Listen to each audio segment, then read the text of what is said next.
आइए सुनते हैं मुंशी प्रेमचंद द्वारा लिखित कहानी माँ,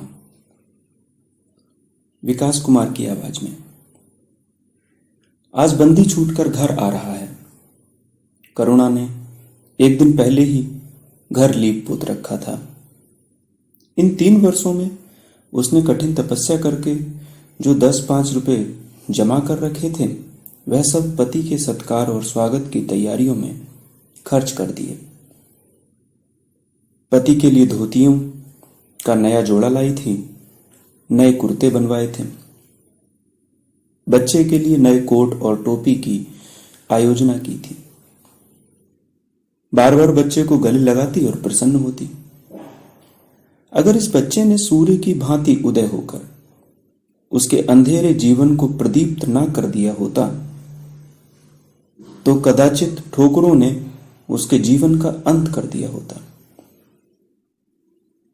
पति के कारावास दंड के 3 ही महीने बाद इस बालक का जन्म हुआ। उसी का मुंह देख देख कर करुणा ने यह 3 साल काट दिए थे। वह सोचती, जब मैं बालक को उनके सामने ले जाऊंगी तो वह कितने प्रसन्न होंगे। उसे देखकर पहले तो चकित हो जाएंगे, फिर गोद में उठा लेंगे और कहेंगे, करुणा, तुमने यह रत्न देकर मुझे निहाल कर दिया। कैद के सारे कष्ट बालक की तोतली बातों में भूल जाएंगे। उनकी एक सरल, पवित्र, मोहक दृष्टि हृदय की सारी व्यथाओं को धो डालेगी। इस कल्पना का आनंद लेकर वह फूली न समाती थी। वह सोच रही थी, आदित्य के साथ बहुत से आदमी होंगे।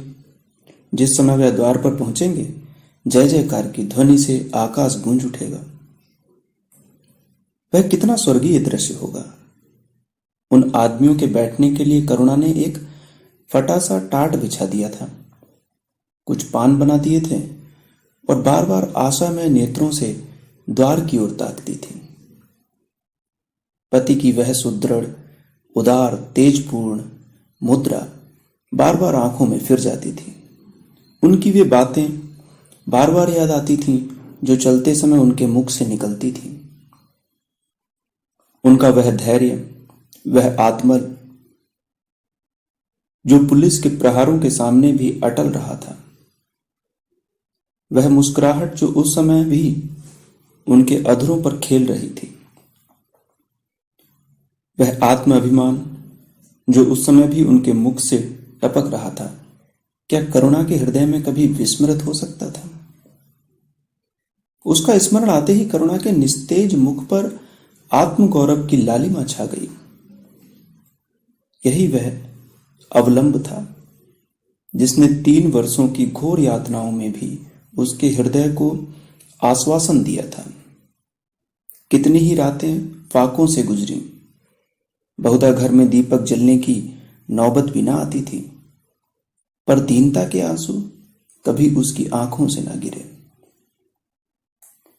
आज उन सारी विपत्तियों का अंत हो जाएगा। पति के प्रगाढ़ आलिंगन में वह सब कुछ हंसकर झेल लेगी। वह अनंत निधि पाकर फिर उसे कोई अभिलाषा न रहेगी। गगनपथ का चिरगामी पथिक लपका हुआ विश्राम की ओर चला जाता था। जहां संध्या ने सुनहरा फर्श सजाया था और उज्जवल पुष्पों की सेज बिछा रखी थी, उसी समय करुणा को एक आदमी लाठी टेकता आता दिखाई दिया, मानो किसी जीर्ण मनुष्य की वेदना ध्वनि हो। पग पग पर रुककर खांसने लगता था।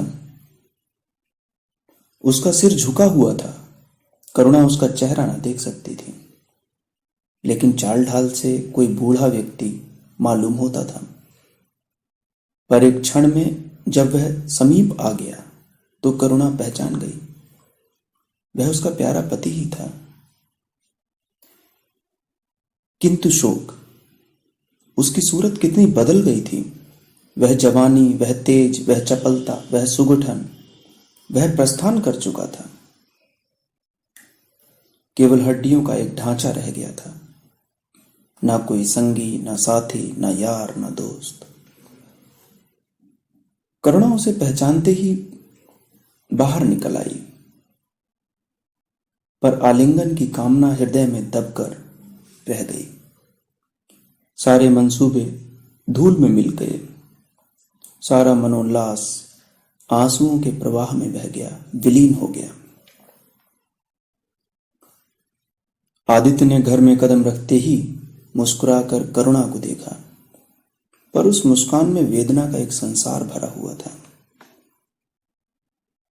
करुणा ऐसी शिथिल हो गई मानो हृदय का स्पंदन रुक गया हो।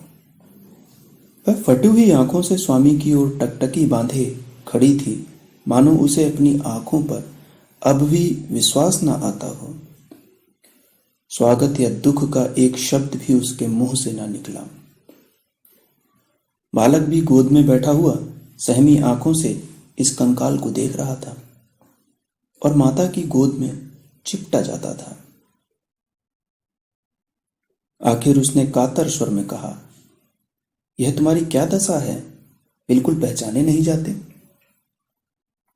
आदित्य ने उसकी चिंता को शांत करने के लिए मुस्कुराने की चेष्टा करके कहा, कुछ नहीं, जरा दुबला हो गया हूं। तुम्हारे हाथों का भोजन पाकर फिर स्वस्थ हो जाऊंगा। करुणा, छी, सूख कर कांटा हो गए हो। क्या वहां भरपेट भोजन नहीं मिलता? तुम कहते थे राजनैतिक आदमियों के साथ बड़ा अच्छा व्यवहार किया जाता है, और वह तुम्हारे साथी संगी क्या हो गए जो तुम्हें आठों पहर घेरे रहते थे और तुम्हारे पसीने की जगह खून बहाने को तैयार रहते थे। आदित्य की त्योरियों पर बल पड़ गए। बोले, यह बड़ा ही कटु अनुभव है करुणा। मुझे ना मालूम था कि मेरे कैद होते ही लोग मेरी ओर से यूं आंखें फेर लेंगे, कोई बात भी ना पूछेगा। राष्ट्र के नाम पर मिटने वालों का यही पुरस्कार है, यह मुझे ना मालूम था। जनता अपने सेवकों को बहुत जल्द भूल जाती है, यह तो मैं जानता था, लेकिन अपने सहयोगी और सहायक इतने बेवफा होते हैं, इसका मुझे यह पहला ही अनुभव हुआ। लेकिन मुझे किसी से शिकायत नहीं। सेवा स्वयं अपना पुरस्कार है। मेरी भूल थी कि मैं इसके लिए यश और नाम चाहता था। करुणा, तो क्या वहां भोजन भी ना मिलता था? आदित्य, यह ना पूछो करुणा, बड़ी करुण कथा है। बस यही गनीमत समझो कि जीता लौट आया। तुम्हारे दर्शन बदे थे, नहीं कष्ट तो ऐसे ऐसे उठाए कि अब तक मुझे प्रस्थान कर जाना चाहिए था। मैं जरा लेटूंगा, खड़ा नहीं रहा जाता। दिन भर में इतनी दूर आया हूं। करुणा, चलकर कुछ खा लो तो आराम से लेटो। बालक को गोद में उठाकर, बाबूजी हैं बेटा, तुम्हारे बाबूजी, इनकी गोद में जाओ, तुम्हें प्यार करेंगे। आदित्य ने आंसू भरी आंखों से बालक को देखा और उनका एक एक रोम उनका तिरस्कार करने लगा। अपनी जीर्ण दशा पर उन्हें कभी इतना दुख न हुआ था। ईश्वर की असीम दया से यदि उनकी दशा संभल जाती तो वह फिर कभी राष्ट्रीय आंदोलनों के समीप न जाते। इस फूल से बच्चे को यों संसार में लाकर दरिद्रता की आग में झोंकने का उन्हें क्या अधिकार था? वह अब लक्ष्मी की उपासना करेंगे और अपना क्षुद्र जीवन बच्चे के लालन पालन के लिए अर्पित कर देंगे। उन्हें उस समय ऐसा ज्ञात हुआ कि बालक उन्हें उपेक्षा की दृष्टि से देख रहा है, मानो कह रहा है, मेरे साथ आपने कौन सा कर्तव्य पालन किया? उनकी सारी कामना, सारा प्यार बालक को हृदय से लगा देने के लिए अधीर हो उठा, पर हाथ फैल ना सके, हाथों में शक्ति ही ना थी। करुणा बालक को लिए उठी और थाली में कुछ भोजन निकाल कर लाई। आदित्य ने क्षुधापूर्ण नेत्रों से थाली की ओर देखा, मानो आज बहुत दिनों के बाद कोई खाने की चीज सामने आई है। जानता था कि कई दिनों के उपवास के बाद और आरोग्य की इस कई गुजरी दशा में उसे जवान को काबू में रखना चाहिए, पर सब्र न कर सका। थाली पर टूट पड़ा और देखते देखते थाली साफ कर दी। करुणा सशंक रह गई। उसने दोबारा किसी चीज के लिए न पूछा, थाली उठाकर चली गई। पर उसका दिल कह रहा था, इतना तो कभी ना खाते थे। करुणा बच्चे को कुछ खिला रही थी कि एकाएक कानों में आवाज आई, करुणा। करुणा ने आकर पूछा, क्या तुमने मुझे पुकारा है? आदित्य का चेहरा पीला पड़ गया था और सांस जोर जोर से चल रही थी। हाथों के सहारे वहीं टाट पर लेट गए थे। करुणा उनकी यह हालत देखकर घबरा गई। बोली, जाकर किसी वैद्य को बुला लाऊं? आदित्य ने हाथ के इशारे से उसे मना करके कहा, व्यर्थ है करुणा, अब तुमसे छिपाना व्यर्थ है। मुझे तपेदिक हो गया है। कई बार मरते मरते बचा हूं। तुम लोगों के दर्शन बदे थे, इसलिए प्राण न निकलते थे। देखो प्रिय, रो मत। करुणा ने सिसकियों को दबाते हुए कहा, मैं वैद्य को लेकर अभी आती हूं। आदित्य ने फिर सिर हिलाया, नहीं करुणा, केवल मेरे पास बैठी रहो। अब किसी से कोई आशा नहीं है। डॉक्टरों ने जवाब दे दिया है। मुझे तो यह आश्चर्य है कि यहां पहुंच कैसे गया। न जाने कौन सी दैवी शक्ति मुझे वहां से खींच लाई। कदाचित यह बुझते हुए दीपक की अंतिम झलक थी। आह, मैंने तुम्हारे साथ बड़ा अन्याय किया। इसका मुझे हमेशा दुख रहेगा। मैं तुम्हें कोई आराम ना दे सका, तुम्हारे लिए कुछ ना कर सका।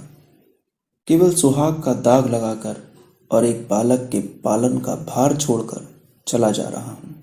आह। करुणा ने हृदय को दृढ़ करके कहा, तुम्हें कहीं दर्द तो नहीं है? आग बना लाऊं? कुछ बताते क्यों नहीं? आदित्य ने करवट बदलकर कहा, कुछ करने की जरूरत नहीं प्रिय, कहीं दर्द नहीं। बस ऐसा मालूम हो रहा है कि दिल बैठा जाता है, जैसे पानी में डूबा जाता हूं। जीवन की लीला समाप्त हो रही है। दीपक को बुझते हुए देख रहा हूं। कह नहीं सकता कब आवाज बंद हो जाए। जो कुछ कहना है वह कह डालना चाहता हूं। क्यों वह लालसा ले जाऊं? मेरे एक प्रश्न का जवाब दोगी? पूछूं? करुणा के मन की सारी दुर्बलता, सारा शोक, सारी वेदना मानो लुप्त हो गई और उनकी जगह उस आत्मबल का उदय हुआ जो मृत्यु पर हंसता है और विपत्ति के सांपों से खेलता है। रत्न जटित मखमली म्यान में जैसे तेज तलवार छिपी रहती है, जल के कोमल प्रवाह में जैसे असीम शक्ति छिपी रहती है, वैसे ही रमणी का कोमल हृदय साहस और धैर्य को अपनी गोद में छिपाए रहता है। क्रोध जैसे तलवार को बाहर खींच लेता है, विज्ञान जैसे जल शक्ति का उद्घाटन कर लेता है, वैसे ही प्रेम रमणी के साहस और धैर्य को प्रदीप्त कर देता है। करुणा ने पति के सिर पर हाथ रखते हुए कहा, पूछते क्यों नहीं प्यारे? आदित्य ने करुणा के हाथों के कोमल स्पर्श का अनुभव करते हुए कहा, तुम्हारे विचार में मेरा जीवन कैसा था? बधाई के योग्य। देखो, तुमने मुझसे कभी पर्दा नहीं रखा। इस समय भी स्पष्ट कहना, तुम्हारे विचार में मुझे अपने जीवन पर हंसना चाहिए या रोना चाहिए? करुणा ने उल्लास के साथ कहा, यह प्रश्न क्यों करते हो प्रियतम? क्या मैंने तुम्हारी उपेक्षा कभी की है? तुम्हारा जीवन देवताओं का सा जीवन था, निस्वार्थ, निर्लिप्त और आदर्श।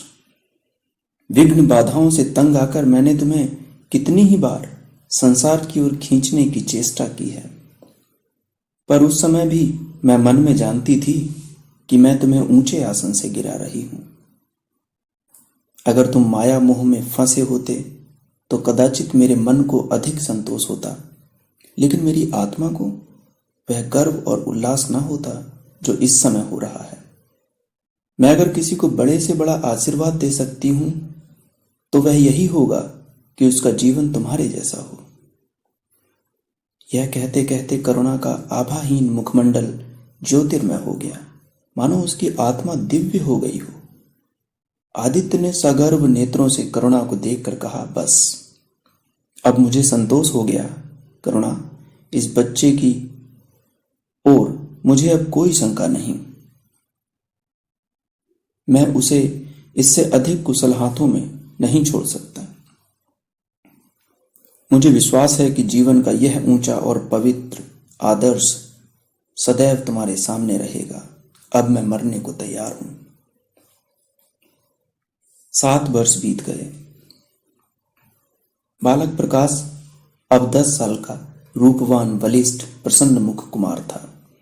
बला का तेज, साहसी और मनस्वी। भय तो उसे छू भी नहीं गया था। करुणा का संतप्त हृदय उसे देखकर शीतल हो जाता। संसार करुणा को अभाग्नि और दीन समझे, वह कभी भाग्य का रोना नहीं रोती थी। उसने उन आभूषणों को बेच डाला जो पति के जीवन में उसे प्राणों से प्रिय थे, और उस धन के कुछ गायें और भैंसें मोल ले ली। वह कृषक की बेटी थी और गौपालन उसके लिए कोई नया व्यवसाय न था। इसी को उसने अपनी जीविका का साधन बनाया। विशुद्ध दूध कहाँ मयस्सर होता है, सब दूध हाथों हाथ बिक जाता। करुणा को पहर रात से पहर रात तक काम में लगा रहना पड़ता, पर वह प्रसन्न थी। उसके मुख पर निराशा या दीनता की छाया नहीं, संकल्प और साहस का तेज है। उसके एक एक अंग में आत्मगौरव की ज्योति सी निकल रही है। आंखों में एक दिव्य प्रकाश है, गंभीर, अथाह और असीम। सारी वेदनाएं, वैधव्य का शोक और विधि का निर्मम प्रहार, सब उस प्रकाश की गहराई में विलीन हो गया है। प्रकाश पर वह जान देती है। उसका आनंद, उसकी अभिलाषा, उसका संसार, उसका स्वर्ग, सब प्रकाश पर न्यौछावर है। पर यह मजाल नहीं कि प्रकाश कोई शरारत करे और करुणा आंखें बंद कर ले। नहीं, वह उसके चरित्र की बड़ी कठोरता से देखभाल करती है। वह प्रकाश की मां नहीं, माँ बाप दोनों हैं। उसके पुत्र स्नेह में माता की ममता के साथ पिता की कठोरता भी मिली हुई है। पति के अंतिम शब्द अभी तक उसके कानों में गूंज रहे हैं। वह आत्मोल्लास जो उनके चेहरे पर झलकने लगा था, वह गर्वमय लाली जो उनकी आंखों में छा गई थी, अभी तक उसकी आंखों में फिर रही है। निरंतर पति चिंतन ने आदित्य को उसकी आंखों में प्रत्यक्ष कर दिया है। वह सदैव उनकी उपस्थिति का अनुभव किया करती है। उसे ऐसा जान पड़ता है कि आदित्य की आत्मा सदैव उसकी रक्षा करती रहती है। उसकी यही हार्दिक अभिलाषा है कि प्रकाश जवान होकर पिता का पदगामी हो। संध्या हो गई। एक भिखारिन द्वार पर आकर भीख मांगने लगी। करुणा उस समय गऊओं को सानी दे रही थी। प्रकाश बाहर खेल रहा था। बालक ही तो ठहरा, शरारत सूझी। घर में गया और कटोरे में थोड़ा सा भूसा लेकर बाहर निकला। भिखारिन ने अब की झोली फैला दी। प्रकाश ने भूसा उसकी झोली में डाल दिया और जोर जोर से तालियां बजाता हुआ भागा। भिखारिन ने अग्निमय नेत्रों से देखकर कहा, वाह रे लाडले, मुझसे हंसी करने चला है? यही माँ बाप ने सिखाया है? तब तो खूब कुल का नाम जगाओगे। करुणा उसकी बोली सुनकर बाहर निकल आई और पूछा, क्या है माता, किसे कह रही हो? भिखारिन ने प्रकाश की तरफ इशारा करके कहा, वह तुम्हारा लड़का है? देखो, कटोरे में भूसा भरकर मेरी झोली में डाल गया है। चुटकी भर आटा था, वह भी मिट्टी में मिल गया। कोई इस तरह दुखियों को सताता है? सबके दिन एक से नहीं रहते। आदमी को घमंड न करना चाहिए। करुणा ने कठोर स्वर में पुकारा, प्रकाश। प्रकाश लज्जित न हुआ। अभिमान से सिर उठाए हुए आया और बोला, यह हमारे घर भीख क्यों मांगने आई है? कुछ काम क्यों नहीं करती? करुणा ने उसे समझाने की चेष्टा करके कहा, शर्म नहीं आती? उल्टे और आंख दिखाते हो। प्रकाश, शर्म क्यों आए? यह क्यों रोज भीख मांगने आती है? हमारे यहां क्या कोई चीज मुफ्त में आती है? करुणा, तुम्हें कुछ न देना था तो सीधे कह देते, जाओ। तुमने यह शरारत क्यों की? प्रकाश, उनकी आदत कैसे छूटती? करुणा ने बिगड़कर कहा, तुम अब पिटोगे मेरे हाथों। प्रकाश, पिटूंगा क्यों? आप जबरदस्ती पीटेंगी। दूसरे मुल्कों में अगर कोई भीख मांगे तो कैद कर लिया जाए, यह नहीं कि उसे उल्टे भिखमंगों को और सह दी जाए। करुणा, जो अपंग है वह कैसे काम करे? प्रकाश, तो जाकर डूब मरे, जिंदा क्यों रहती है? करुणा निरुत्तर हो गई।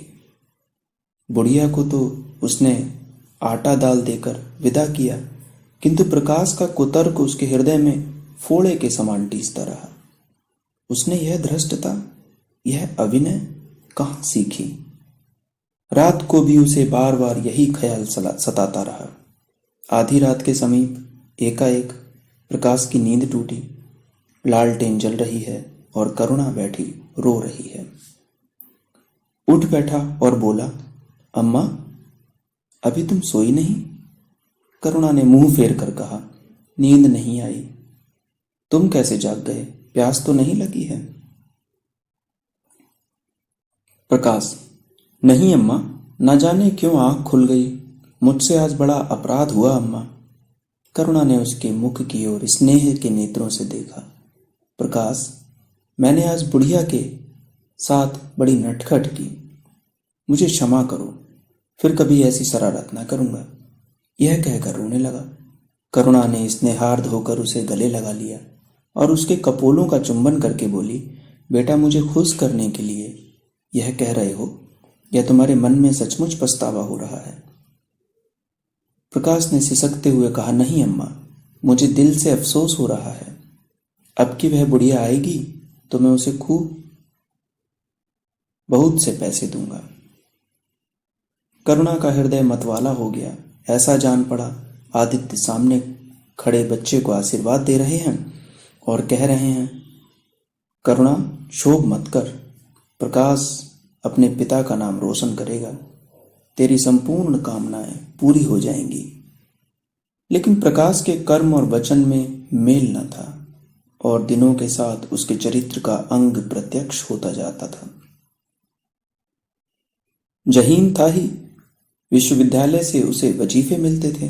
करुणा भी उसकी यथेष्ट सहायता करती थी, फिर भी उसका खर्च पूरा ना पड़ता था। वह मितव्ययता और सरल जीवन पर विद्वता से भरे हुए व्याख्यान दे सकता था, पर उसका रहन सहन फैशन के अंधभक्तों से जौ भर घट करना था। प्रदर्शन की धुन उसे हमेशा सवार रहती थी। उसके मन और बुद्धि में निरंतर द्वंद्व होता रहता था। मन जाति की ओर था, बुद्धि अपनी ओर। बुद्धि मन को दबाए रहती थी। उसके सामने मन की एक ना चलती थी। जाति सेवा ऊसर की खेती है। वहां बड़े से बड़ा उपहार जो मिल सकता है वह है गौरव और यश, पर वह भी स्थायी नहीं, इतना अस्थिर कि क्षण में जीवन भर की कमाई पर पानी फिर सकता है। अतएव उसका अंतःकरण अनिवार्य वेग के साथ विलासमय जीवन की ओर झुकता था, यहां तक कि धीरे धीरे उसे त्याग और निग्रह से घृणा होने लगी। वह दुर्व्यसन और दरिद्रता को हेय समझता था। उसके हृदय न भाव थे, केवल मस्तिष्क था। मस्तिष्क में दर्द कहां, वहां तो तर्क हैं, मंसूबे हैं। सिंध में बाढ़ आई, हजारों आदमी तबाह हो गए। विद्यालय ने वहां एक सेवा समिति भेजी। प्रकाश के मन में द्वंद्व होने लगा, जाऊं या ना जाऊं। इतने दिनों अगर वह परीक्षा की तैयारी करे तो प्रथम श्रेणी में पास हो। चलते चलते उसने बीमारी को बहाना कर दिया।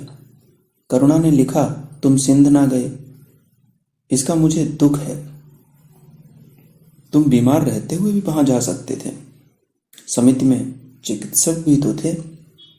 प्रकाश ने पत्र का उत्तर न दिया। उड़ीसा में अकाल पड़ा, प्रजा मक्खियों की तरह मरने लगी। कांग्रेस ने पीड़ितों के लिए एक मिशन तैयार किया। उन्हीं दिनों विद्यालयों ने इतिहास के छात्रों को ऐतिहासिक खोज के लिए लंका भेजने का निश्चय किया। करुणा ने प्रकाश को लिखा, तुम उड़ीसा जाओ, किंतु प्रकाश लंका जाने को लालायित था। वह कई दिन इसी दुविधा में रहा। अंत को सीलेन ने उड़ीसा पर विजय पाई। करुणा ने अब की उसे कुछ न लिखा, चुपचाप रोती रही। सीलोन से लौटकर प्रकाश छुट्टियों में घर गया। करुणा उससे खिंची खिंची रही। प्रकाश मन में लज्जित हुआ और संकल्प किया कि अब की कोई कसर नहीं छोड़ूंगा। कोई अवसर आया तो अम्मा को अवश्य प्रसन्न करूंगा। यह निश्चय करके वह विद्यालय लौटा, लेकिन यहां आते ही फिर परीक्षा की फिक्र सवार हो गई। यहां तक कि परीक्षा के दिन आ गए, मगर इम्तिहान से फुर्सत पाकर भी प्रकाश घर न गया। विद्यालय के एक अध्यापक कश्मीर सैर करने जा रहे थे। प्रकाश उन्हीं के साथ कश्मीर चल खड़ा हुआ।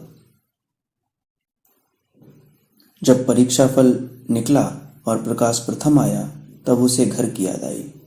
उसने तुरंत करुणा को पत्र लिखा और अपने आने की सूचना दी। माता को प्रसन्न करने के लिए उसने 2-4 शब्द जाति सेवा के विषय में भी लिखे। अब मैं आपकी आज्ञा का पालन करने को तैयार हूं। मैंने शिक्षा संबंधी कार्य करने का निश्चय किया है। इसी विचार से मैंने वह विशिष्ट स्थान प्राप्त किया। हमारे नेता भी तो विद्यालयों के आचार्यों का ही सम्मान करते हैं। अभी तक इन उपाधियों के मोह से वे मुक्त नहीं हुए हैं। हमारे नेता भी योग्यता, सदुत्साह, लगन का उतना सम्मान नहीं करते जितना उपाधियों का। अब मेरी इज्जत करेंगे और जिम्मेदारी का काम सौंपेंगे, जो पहले मांगे भी न मिलता। करुणा की आस फिर बंधी। विद्यालय खुलते ही प्रकाश के नाम रजिस्ट्रार का पत्र पहुंचा। उन्होंने प्रकाश को इंग्लैंड जाकर विद्याभ्यास करने के लिए सरकारी वजीफे की मंजूरी की सूचना दी। प्रकाश पत्र हाथ में लिए हर्ष के उन्माद में जाकर मां से बोला, अम्मा, मुझे इंग्लैंड जाकर पढ़ने के लिए सरकारी वजीफा मिला है। करुणा ने उदासीन भाव से पूछा, तो तुम्हारा क्या इरादा है? प्रकाश, मेरा इरादा? ऐसा अवसर पाकर भला कौन छोड़ता है? करुणा, तुम तो स्वयंसेवक में भर्ती होने जा रहे थे। प्रकाश, तो आप समझती हैं स्वयंसेवक बन जाना ही जाति सेवा है? मैं इंग्लैंड से आकर भी तो देश सेवा कार्य कर सकता हूं।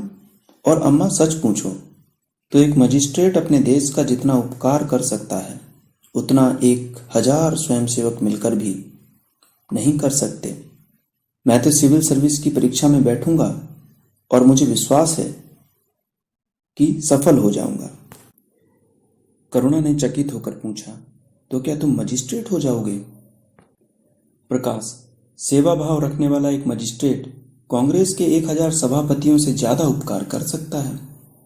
अखबारों में उसकी लंबी लंबी तारीफें न छपेंगी, उसकी वक्ताओं पर तालियां न बजेंगी, जनता उसके जुलूस की गाड़ी न खींचेगी और न विद्यालयों के छात्र उसको अभिनंदन पत्र देंगे।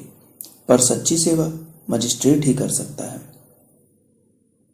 करुणा ने आपत्ति के भाव से कहा, लेकिन यही मजिस्ट्रेट तो जाति के सेवकों को सजाएं देते हैं, उन पर गोलियां चलाते हैं। प्रकाश, अगर मजिस्ट्रेट के हृदय में परोपकार का भाव है तो वह नरमी से वही काम करता है जो दूसरे गोलियां चलाकर भी नहीं कर सकते। करुणा, मैं यह नहीं मानूंगी। सरकार अपने नौकरों को इतनी स्वाधीनता नहीं देती। वह एक नीति बना देती है और हर एक सरकारी नौकर को उसका पालन करना पड़ता है।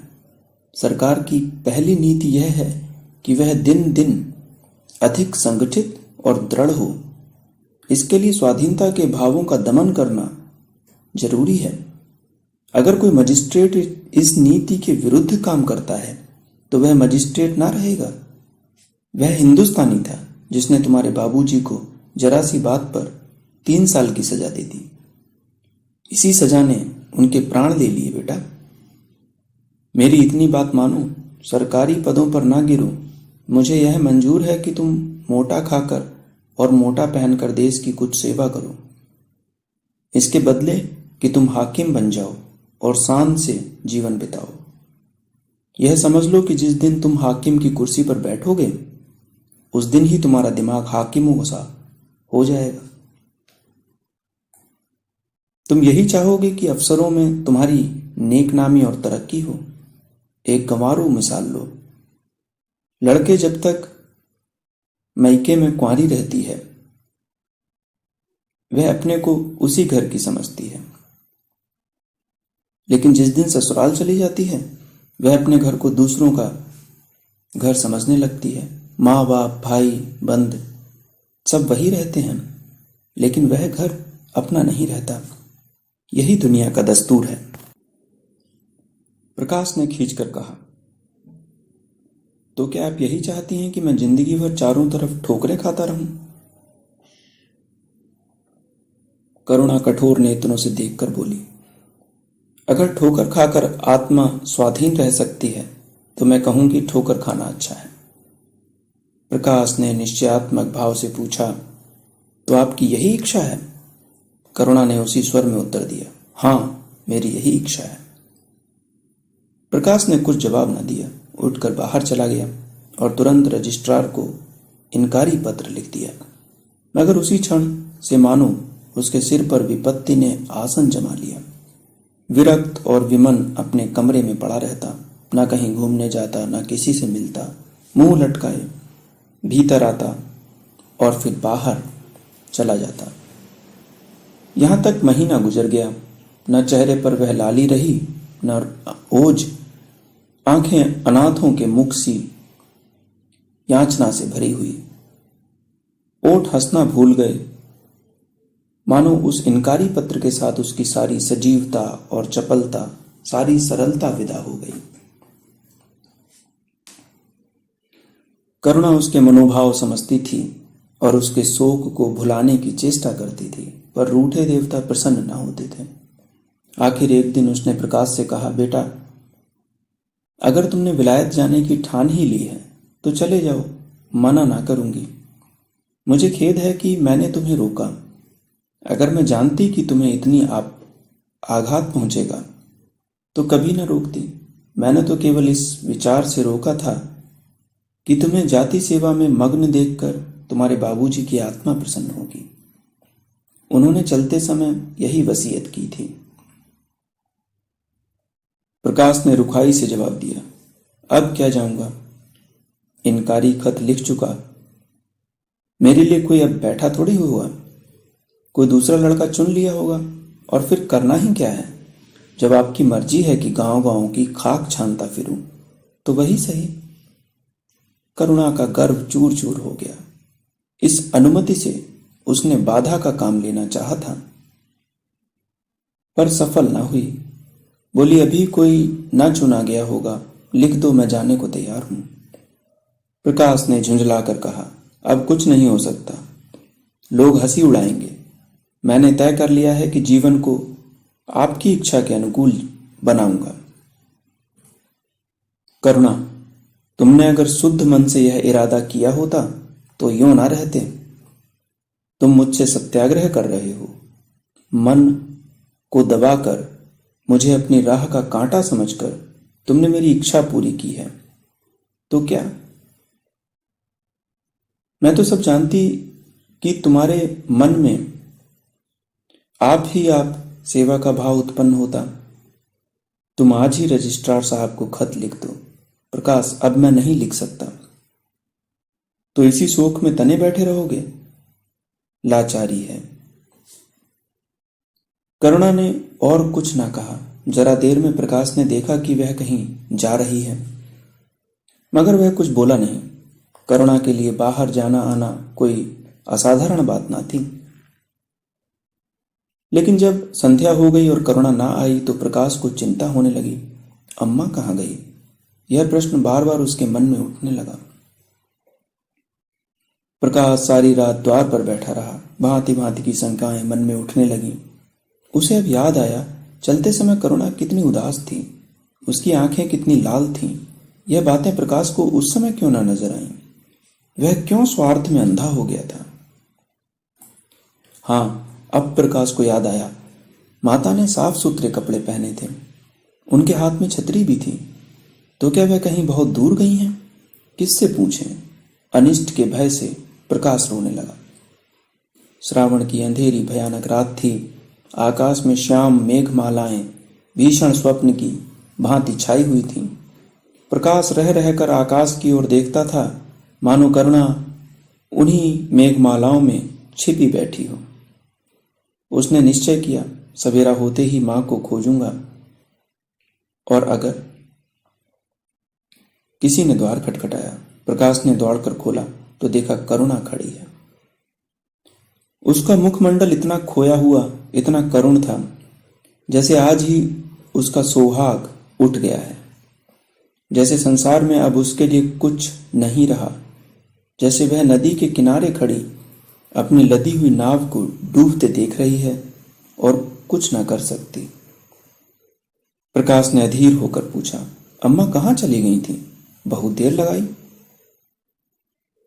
करुणा ने भूमि की ओर ताकते हुए जवाब दिया, एक काम से गई थी, देर हो गई। यह कहते हुए उसने प्रकाश के सामने एक बंद लिफाफा फेंक दिया। प्रकाश ने उत्सुक होकर लिफाफा उठा लिया। ऊपर ही विद्यालय की मुहर थी। तुरंत ही लिफाफा खोलकर पढ़ा। हल्की सी लालिमा चेहरे पर दौड़ गई। पूछा, यह तुम्हें कहाँ मिल गया अम्मा? करुणा, तुम्हारे रजिस्ट्रार के पास से लाई हूं। क्या तुम वहां चली गई थी? और क्या करती, कल तो गाड़ी का समय था ना, मोटर ले ली थी। प्रकाश एक क्षण मौन खड़ा रहा, फिर कुंठित स्वर में बोला, जब तुम्हारी इच्छा नहीं है तो मुझे क्यों भेज रही हो? करुणा ने विरक्त भाव से कहा, इसलिए कि तुम्हारी जाने की इच्छा है। तुम्हारा यह मलिन वेश नहीं देखा जाता। अपने जीवन के 20 वर्ष तुम्हारी हित कामना पर अर्पित कर दिए। अब तुम्हारी महत्वाकांक्षा की हत्या नहीं कर सकती। तुम्हारी यात्रा सफल हो, यही हमारी हार्दिक अभिलाषा है।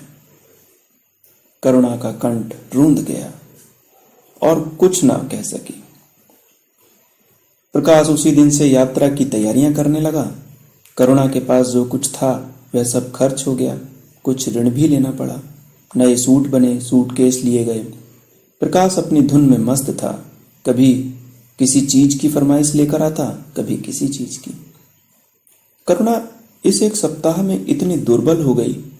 उसके बालों पर कितनी सफेदी आ गई है, चेहरे पर कितनी झुर्रियां पड़ गई हैं, यह उसे कुछ न नजर आता। उसकी आंखों में इंग्लैंड के दृश्य समाये हुए थे। महत्वाकांक्षा आंखों पर पर्दा डाल देती है। प्रस्थान का दिन आ गया। आज कई दिनों के बाद धूप निकली थी। करुणा स्वामी के पुराने कपड़ों को बाहर निकाल रही थी। उनकी गाढ़े की चादरें, खद्दर के कुर्ते, पाजामे और लिहाफ अभी तक संदूक में संचित थे। प्रतिवर्ष वे धूप में सुखाए जाते और झाड़ पोंछ कर रख दिए जाते थे। करुणा ने आज फिर उन कपड़ों को निकाला, मगर सुखाकर रखने के लिए नहीं, गरीबों में बांट देने के लिए। वह आज पति से नाराज है। वह लुटिया, डोर और घड़ी जो आदित्य की चिरसंगनी थी और जिनकी 20 वर्ष से करुणा ने उपासना की थी, आज निकाल कर आंगन में फेंक दी गई।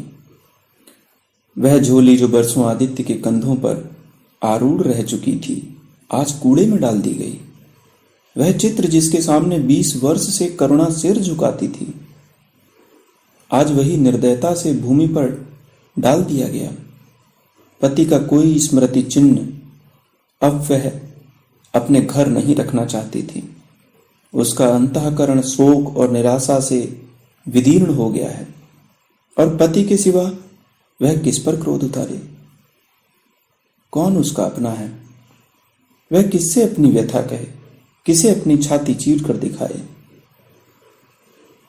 वह होते तो क्या प्रकाश दास्ता की जंजीर गले में डालकर फूला ना समाता। उसे कौन समझाए कि आदित्य भी इस अवसर पर पछताने के सिवा और कुछ ना कर सकते। प्रकाश के मित्रों ने आज उसे विदाई का भोज दिया था। वहां से वह संध्या समय कई मित्रों के साथ मोटर पर लौटा। सफर का सामान मोटर पर रख दिया गया था। तब वह अंदर आकर मां से बोला, अम्मा जाता हूं, बंबई पहुंचकर पत्र लिखूंगा। तुम्हें मेरी कसम रोना मत और मेरे खतों का जवाब बराबर देना। जैसे किसी लाश को बाहर निकालते समय संबंधियों का धैर्य छूट जाता है, रुके हुए आंसू निकल पड़ते हैं और शोक की तरंगें उठने लगती हैं, वही दशा करुणा की हुई। कलेजे में एक हाहाकार हुआ जिसने उसकी दुर्बल आत्मा के एक एक अणु को कपा दिया। मालूम हुआ पांव पानी में फिसल गया है और वह लहरों में बही जा रही है। उसके मुख से शोक या आशीर्वाद का एक शब्द भी ना निकला।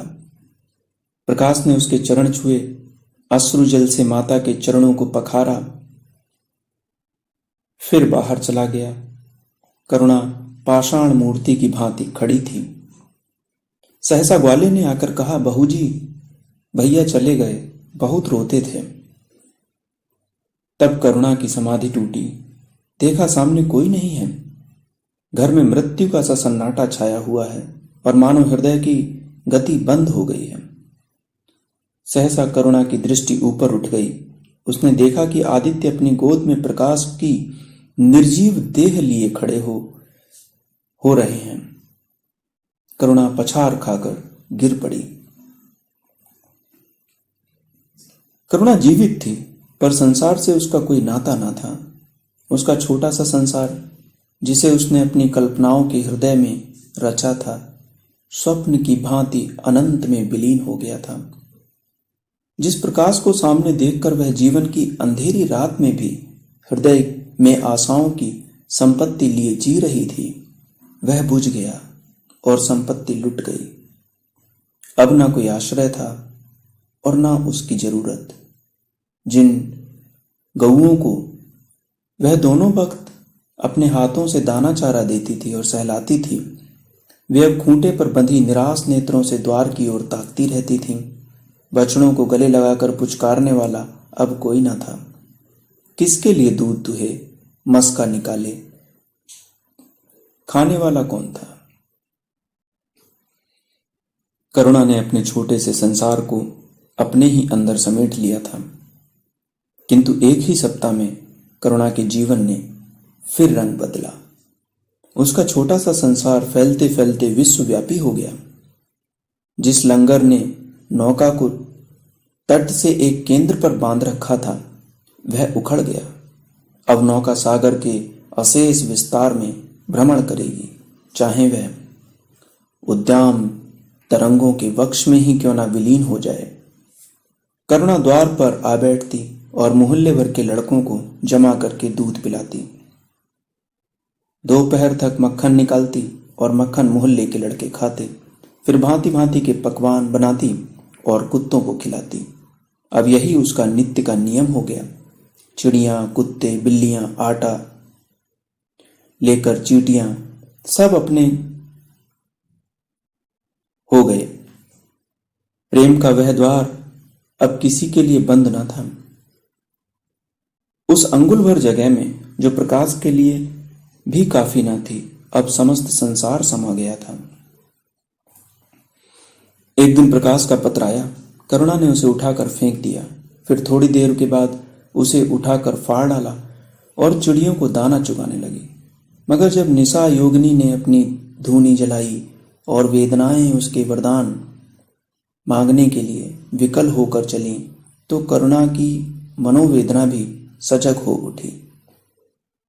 प्रकाश का पत्र पढ़ने के लिए उसका मन व्याकुल हो उठा। उसने सोचा, प्रकाश मेरा कौन है? मेरा उससे क्या प्रयोजन? हाँ, प्रकाश मेरा कौन है? हाँ, प्रकाश मेरा कौन है? हृदय ने उत्तर दिया, प्रकाश तेरा सर्वस्व है। वह तेरे उस अमर प्रेम की निशानी है जिससे तू सदैव के लिए वंचित हो गई। वह तेरा प्राण है, तेरे जीवन दीपक का प्रकाश, तेरी वंचित कामनाओं का माधुर्य, तेरे अश्रु जल में विहार करने वाला हंस। करुणा उस पत्र के टुकड़ों को जमा करने लगी, माना उसके प्राण बिखर गए हों। एक एक टुकड़ा उसे खोए हुए प्रेम का एक पद चिन्ह सा मालूम होता था। जब सारे पुर्जे जमा हो गए तो करुणा दीपक के सामने बैठकर उसे जोड़ने लगी, जैसे कोई वियोगी हृदय प्रेम के टूटे तारों को जोड़ रहा हो। हाय री ममता! वह अभागिन सारी रात उन पुर्जों को जोड़ने में लगी रही। पत्र दोनों ओर लिखा था, इसलिए पुर्जों को ठीक स्थान पर रखना और भी कठिन था। कोई शब्द, कोई वाक्य बीच में गायब हो जाता। उस एक टुकड़े को वह फिर खोजने लगती। सारी रात बीत गई पर पत्र अभी तक अपूर्ण था। दिन चढ़ाया, मोहल्ले के लौंडे मक्खन और दूध की चाह में एकत्र हो गए। कुत्तों और बिल्लियों का आगमन हुआ। चिड़ियां आकर आंगन में फुदकने लगीं। कोई ओखली पर बैठी, कोई तुलसी के चौतरे पर करुणा को सिर उठाने तक की फुर्सत नहीं। दोपहर हुआ, करुणा ने सिर उठाया। न भूख थी न प्यास। फिर संध्या हो गई पर वह पत्र अभी तक अधूरा था। पत्र का आशय समझ में आ रहा था। प्रकाश का जहाज कहीं से कहीं जा रहा है। उसके हृदय में कुछ उठा हुआ है। क्या उठा हुआ है, यह करुणा न सोच सकी।